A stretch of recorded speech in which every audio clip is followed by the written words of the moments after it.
नमस्कार दोस्तों, पिछली वीडियो में हमने देखा व्हाट इज AQB चार्जेस। और यदि आपका AQB चार्जेस मिनिमम बैलेंस से कम है तो आपको कुछ चार्जेस लग जाते हैं। आप इस चार्जेस से कैसे बच सकते हैं? देखिए, इन चार्जेस से बचने के लिए आपको basic saving bank deposit account open करना होगा। अब ये basic saving bank deposit account क्या होता है? देखिए, आरबीआई ने अपने सर्कुलर 17 अगस्त 2012 में बेसिक सेविंग बैंक अकाउंट को डिफाइन किया है। अब आरबीआई क्या कह रहा है? देखिए, आरबीआई ने सभी बैंकों को कहा है कि आप एक अकाउंट जो है अकाउंट होल्डर को दीजिए जिसमें कोई भी मिनिमम बैलेंस आप चार्ज नहीं करेंगे। इसमें आप कोई भी चेकबुक के चार्जेस नहीं लगाएंगे। यानी एक थ्रेशोल्ड लिमिट है कि इतनी चेकबुक की लीव्स आप इशू कर सकते हैं, उसके अलावा आपको कोई चार्जेस नहीं लगेगा। आपको कोई भी एटीएम कार्ड का कोई चार्ज नहीं लगेगा। यदि बैंक इस अकाउंट में आपको एटीएम कम डेबिट कार्ड देता है तो उसकी भी फीस वो इस अकाउंट में चार्ज नहीं कर सकता। यदि आपका अकाउंट इनऑपरेटिव हो गया है तो भी बैंक आपसे एक्टिवेशन फीस चार्ज नहीं कर सकता। अच्छा, इस बैंक में मंथली डिपॉजिट की कोई लिमिट नहीं है, आप कितना भी पैसा इसमें डिपॉजिट कर सकते हैं। परंतु आपकी जो मैक्सिमम 4 विड्रॉल लिमिट्स है, इसमें आपकी एटीएम से जो विड्रॉल है वो भी काउंट होती है। यानी महीने में आप सिर्फ 4 बार ही इस अकाउंट से विड्रॉल कर सकते हैं। उसके बाद यदि आप कोई विड्रॉल करते हैं तो आपको चार्जेस, जो भी बैंक के चार्जेस हैं, वो पे करने होंगे। अब बीएसबीडी अकाउंट कौन ओपन कर सकता है? देखिए, बीएसबीडी अकाउंट ओपन करने के लिए कोई एज, कोई इनकम, कोई अकाउंट, ऐसी कोई रिस्ट्रिक्शंस नहीं है। यानी यदि आपका कोई बच्चा जिसकी उम्र 6 से 7 साल है और स्कूल में उसका कोई वजीफा आना है या सेंट्रल गवर्नमेंट की कोई स्कीम आ रही है तो उसके लिए भी आप अपने बेटे का बीएसबीडी अकाउंट ओपन कर सकते हैं।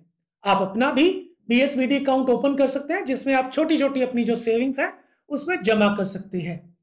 अब आता है कि यदि आपका उस बैंक में कोई और अकाउंट है तो उस अकाउंट का क्या होगा? क्या आप बीएसबीडी अकाउंट ओपन कर सकते हैं? तो यहां पे आरबीआई ने स्पेसिफिक कहा है कि यदि आपका नॉर्मल सेविंग अकाउंट चल रहा है तो आप बीएसबीडी अकाउंट ओपन नहीं कर सकते। यदि आप बीएसबीडी अकाउंट ओपन करते हैं तो विद इन 30 डेज आपका जो नॉर्मल सेविंग अकाउंट है वो क्लोज कर दिया जाएगा। अब क्या बीएसबीडी अकाउंट के साथ फिक्स डिपॉजिट या आरडी आप कर सकते हैं? तो जवाब है हाँ। देखिए, इसमें कोई रिस्ट्रिक्शंस नहीं है। यदि आपका बीएसबीडी अकाउंट है तो आप अपनी एफडी यानी फिक्स डिपॉजिट और आरडी यानी रेकरिंग डिपॉजिट जैसे आप नॉर्मल सेविंग अकाउंट के साथ करते हैं वैसे ही इसके साथ भी ओपन कर सकते हैं। अब यदि आपका नॉर्मल सेविंग अकाउंट है, क्या आप उसे बीएसबीडी अकाउंट में कन्वर्ट कर सकते हैं? तो इसका जवाब है हाँ। यदि आपका नॉर्मल सेविंग अकाउंट चल रहा है और आपको जो एवरेज क्वार्टरली बैलेंस या जो मिनिमम बैलेंस रखने में दिक्कत हो रही है तो आप बैंक में जाके एक एप्लीकेशन दे सकते हैं और इस अकाउंट को जो है वो बीएसबीडी अकाउंट में कन्वर्ट करवा सकते हैं। अब इसमें भी कंडीशन है। देखो, यदि उस बैंक का जो सिस्टम है वो अलाउ करता है तो आपका सेम अकाउंट बीएसबीडी अकाउंट में कन्वर्ट हो जाएगा। यदि उसका जो सिस्टम है अलाउ नहीं करता तो वो आपका ये अकाउंट क्लोज करेंगे और आपका नया बीएसबीडी अकाउंट ओपन कर देंगे। तो दोस्तों, इस बीडी अकाउंट में कितना इंटरेस्ट मिलता है या रेट ऑफ इंटरेस्ट क्या कम है या ज्यादा है? देखिए, इसमें जो रेट ऑफ इंटरेस्ट है वो सेम ही है जो नॉर्मल सेविंग अकाउंट में रहता है और इसमें जो केवाईसी भी है वो सेम है जो नॉर्मल सेविंग अकाउंट में रहती है। यानी जब आप कोई भी सेविंग अकाउंट खुलवाते हैं उसमें जो केवाईसी देते हैं, बीएसबीडी अकाउंट में भी आपको सेम केवाईसी देनी होती है। अब इसमें एक थोड़ी सी दिक्कत यह है कि यदि आप के पास कोई केवाईसी में दिक्कत है, यानी आपके कोई एड्रेस प्रूफ में कोई इशू है या आपके पास केवाईसी नहीं है, तो आप सिंपली एक फोटोग्राफ और सिग्नेचर के साथ बैंक में जाके अपना अकाउंट ओपन करवा सकते हैं। अब वो जो अकाउंट है वो कहलाता है बीएसबीडी स्मॉल अकाउंट। देखिए, इसको हम स्मॉल अकाउंट कहते हैं और इसकी कुछ रिस्ट्रिक्शंस है।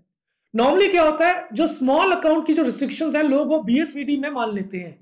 देखिए, बीएसबीडी अकाउंट में जो मैंने अभी बताया है सिर्फ वही फीचर्स है, वही रिस्ट्रिक्शंस है और कोई रिस्ट्रिक्शंस नहीं है। लेकिन हाँ, स्मॉल अकाउंट क्योंकि ये विदाउट केवाईसी अकाउंट होता है तो इसमें रिस्ट्रिक्शंस हैं। अब हम जानते हैं कि स्मॉल अकाउंट में क्या क्या रिस्ट्रिक्शंस हैं। देखिए, स्मॉल अकाउंट की पहली रिस्ट्रिक्शंस ये है कि किसी भी समय में आपका जो बैलेंस है वो 50,000 से ऊपर नहीं जाना चाहिए।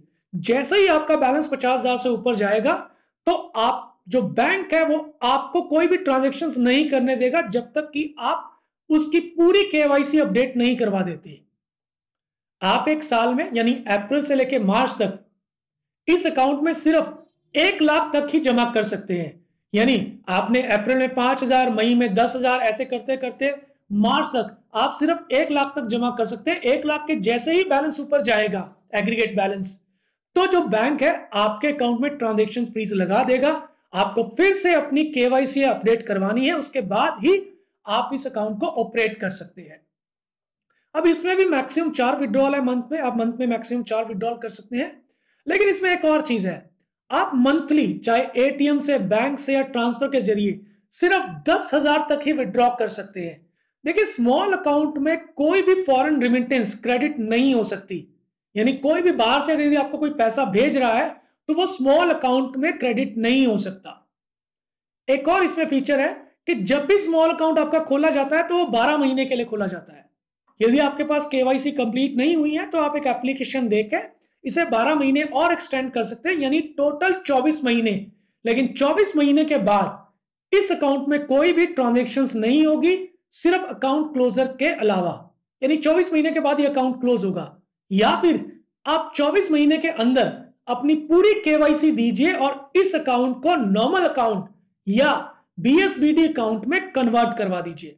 नॉर्मली ये जो स्मॉल अकाउंट है बीएसबीडी स्मॉल अकाउंट भी कहलाते हैं। और आपको ये समझना होगा कि बीएसबीडी अकाउंट और बीएसबीडी स्मॉल अकाउंट में डिफरेंस है। देखिए, जो बीएसबीडी अकाउंट वो नॉर्मल केवाईसी के साथ ओपन होता है और BSBD small account without KYC के साथ ओपन होता है। चलो हम चलते हैं प्रधानमंत्री जनधन योजना में जो अकाउंट खुले थे, वो अकाउंट कौन से अकाउंट है। देखिए, प्रधानमंत्री जनधन योजना 28 अगस्त 2014 को लॉन्च हुई थी और अभी तक जो 18 अगस्त 2023 तक का डाटा हमने लिया है, इस डाटा तक मिनिमम जो 50 करोड़ अकाउंट अभी तक इस योजना के तहत खोले जा चुके हैं। और इसमें दोस्तों आपको जान के बहुत ज्यादा आश्चर्य होगा कि 2,03,000 करोड़ का डिपॉजिट इन सभी अकाउंट्स में अभी है। अब ये अकाउंट कौन से अकाउंट है? देखिए, ये जब योजना स्टार्ट हुई थी 28 अगस्त 2014 को स्टार्ट हुई थी, उससे पहले ही जो आरबीआई है 17 अगस्त 2012 को basic saving bank deposit account की स्कीम लेके आ गया था। यानी जो प्रधानमंत्री जनधन योजना में जितने भी अकाउंट है वो सभी basic saving bank deposit account है और इसमें वो सभी फीचर्स एप्लीकेबल हैं जो मैंने आपको basic saving bank deposit account में बताए हैं। ये वीडियो आपको कैसा लगा?